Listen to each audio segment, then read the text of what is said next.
Nagini, the Dark Lord's most treasured Horcrux, a serpent of many faces, yet unwavering in her loyalty to Voldemort. She was more than just a snake. She was his companion, executioner, and most trusted ally. From her origins to her final moments, we'll uncover everything about Nagini in this video. Voldemort's last Horcrux and the last to fall, she remained by his side until the very end. But what was she, truly? A Horcrux? A weapon? A friend? Join us as we delve into Nagini's life and explore every known detail of the Great Serpent, from her mysterious past to her ultimate fate. If you're ready, hit that subscribe button and let's begin. Nagini was once a human woman afflicted by a blood curse known as the Maledictus condition.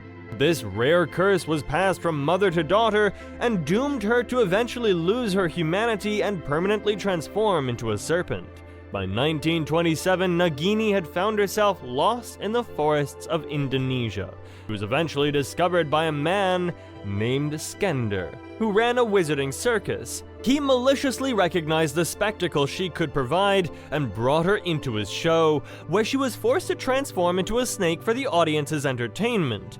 This act got a lot of attention from the crowd, and Nagini ended up being trapped at the circus. There she found a glimmer of hope. Credence Barebone, an Obscurial struggling with his own dark power.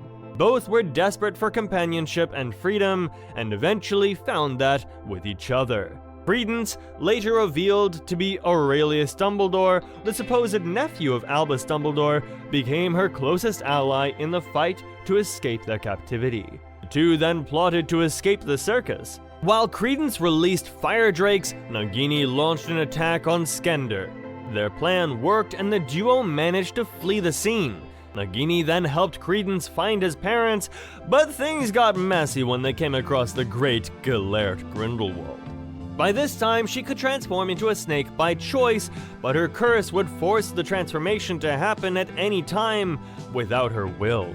Once Credence joined the army of Grindelwald, she got nervous for him. She tried to lure him out of joining the Dark Wizard's army, but it was too late, as Credence had already made up his mind.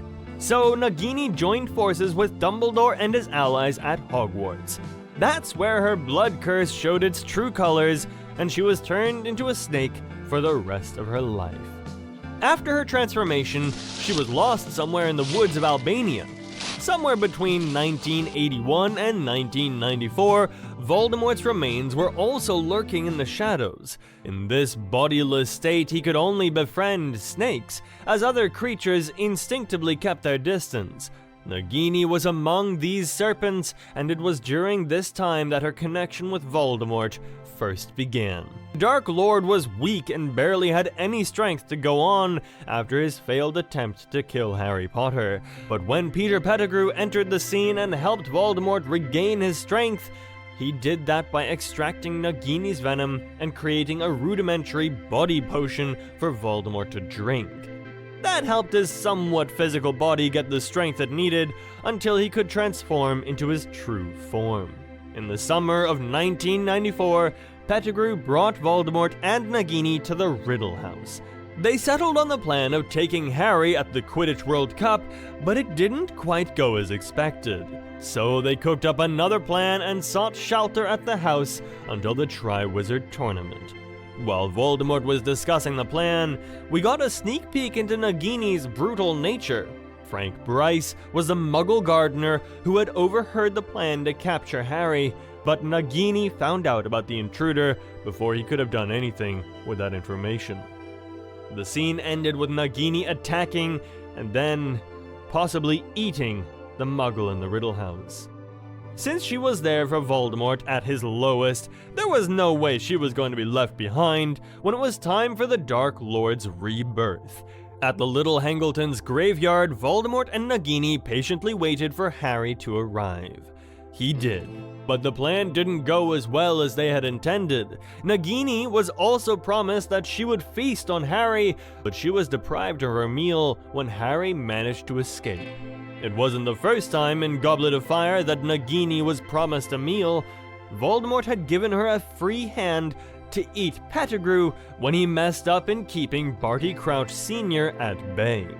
He was on his way to Hogwarts to tackle the Dark Lord's plans when he was met by his son and killed. That saved Pettigrew, and Nagini couldn't feast that day. But Nagini wasn't just Voldemort's loyal best friend, she was also his executioner, set out to kill anyone who the Dark Lord pointed his finger at. It was 1995, it was a little before Christmas, when Nagini was sent to the Ministry of Magic by Voldemort. Her job was to retrieve the prophecy, but she stumbled upon Arthur Weasley, who was stationed there to guard the said prophecy at the Department of Mysteries. Since Arthur had already seen Nagini, the snake had no choice but to launch an attack on him. He was fatally wounded after the attack and had to be admitted to St. Mungo's Hospital for magical maladies and injuries. Nagini's venom was so deadly that it delayed the blood clotting process. It even dissolved the stitches Arthur had given himself, a technique he had adopted from Muggle medical practices. The man was bleeding horribly and continuously, and would have lost his life if not for the antidote that was later found. But not all of Nagini's victims were that lucky. In 1997, Voldemort had gathered all the Death Eaters at the Malfoy Manor. The snake was found slithering across the table, hissing loudly and angrily. At the end of the supposed gathering, Voldemort called for the big show and allowed his prisoner to make an entry to the table. It was Charity Burbage, the Muggle Studies professor at Hogwarts. Voldemort allowed Nagini not only to kill the woman in front of the crowd, but also to feast on her as a meal. Nagini was a known spy for Voldemort, his most trusted one. That is precisely why it was her he sent out to carry out his most important missions. Before the Battle of Hogwarts, Harry was all set to go to Godric's Hollow and find Bathilda Bagshot. What he didn't know was that Voldemort had put Nagini inside Bathilda's corpse by using some extreme dark magic. Hermione knew something was wrong, so when Nagini launched a surprise attack on Harry, holding him until Voldemort arrived, Hermione rescued Harry and got him out of the mess. The two disapparated before Voldemort arrived at the scene. Later, news spread that Bathilda Bagshot's remains had been discovered in Godric's Hollow. Whether she was killed by Voldemort or Nagini remains uncertain, but one thing is clear.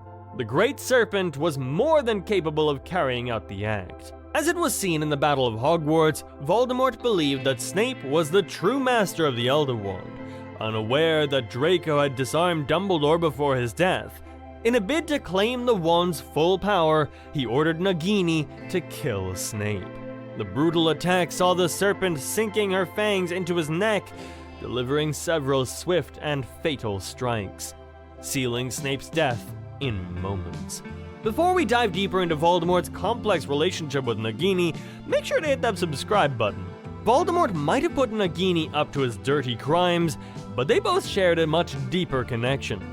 The proof of that is first manifested in the Order of the Phoenix. When Nagini pounced on Arthur Weasley, it was Harry who witnessed the assault and reported it to the Weasley family. He experienced the attack in a dream through Nagini's eyes, which deeply troubled Dumbledore. The truth behind this connection wasn't revealed until later. The headmaster believed that Harry had seen the vision because, at the time of the attack, Voldemort was possessing Nagini. This showed a deeper connection between the snake and her master. They could not only share each other's thoughts, but they could also connect with Harry at the same time. We see another example of their connection in Godric's Hollow. Nagini was able to signal to the Dark Lord when she had successfully captured Harry.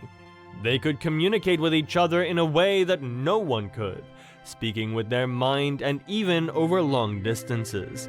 It could be a relation similar to what Harry had with Voldemort as a Horcrux, but it could also be something deeper. Voldemort could also talk to Nagini in Parseltongue. It is believed that it was through Parseltongue that Voldemort got to know Nagini's name. This might be how they bonded at the start in the woods, when Voldemort was no more than a lifeless body. A lot of people debate whether Nagini was Voldemort's Horcrux or his prisoner.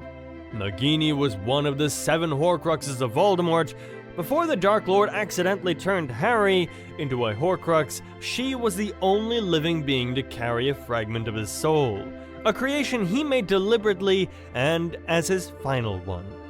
This naturally showed that even the heartless Dark Lord was not completely immune to affection. Voldemort was quite fond of Nagini. He could communicate with her through Parseltongue and felt a unique attachment to her because of his connection to Salazar Slytherin. So she was already a Horcrux in his mind, but through the murder of Bertha Jorkins, the deal was officially made. It is believed that she was turned into a Horcrux before the rebirth of Voldemort, possibly in the woods of Albania. Dumbledore discovered the truth by observing Voldemort's behavior toward the snake. The Dark Lord kept Nagini close at all times, and that prompted the headmaster to deduce that she was indeed one of the Horcruxes.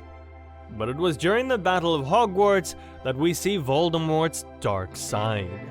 When he found out that Harry was on the hunt to track and destroy his Horcruxes, he put a protective magical cage on Nagini to prevent her from getting killed. However, some argue that Voldemort's attachment to Nagini wasn't purely sentimental, but rather a desperate attempt to preserve his own life. Since a number of his Horcruxes had already been destroyed, he was desperate to keep himself alive. He also decided to stop sending Nagini on his secret missions, since it was too dangerous to let her out in the open. This is why when Voldemort seemingly killed Harry in the Forbidden Forest, he also erased the spell on Nagini and simultaneously freed her from the cage. That marked the moment when the doors of her death opened. After killing Harry, Voldemort and his crowd of Death Eaters went down to Hogwarts. They were all set to start their new empire in the wizarding world and brag about the death of the Chosen One. While Harry pretended to sleep, Voldemort taunted a lot of wizards and witches in the courtyard. Among them was Neville.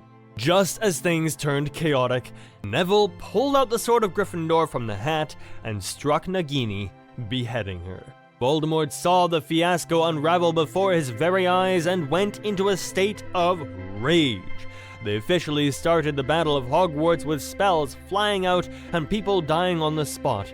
It was messy to say the least, but it marked the end of Nagini, the last and most precious Horcrux Voldemort had created. That's all on Nagini and her deep connection with Voldemort, folks. She was the only living creature he truly cared for and kept close. It's almost poetic how, in the end, both of them met the same fate. Do you think she was the Dark Lord's prisoner? What do you think happened in the woods of Albania when Voldemort decided to turn her into a Horcrux? If you enjoyed this video, hit that like button, press subscribe, and don't forget to smash the bell icon to stay close to the magic. That's all for today. I'll catch you next time.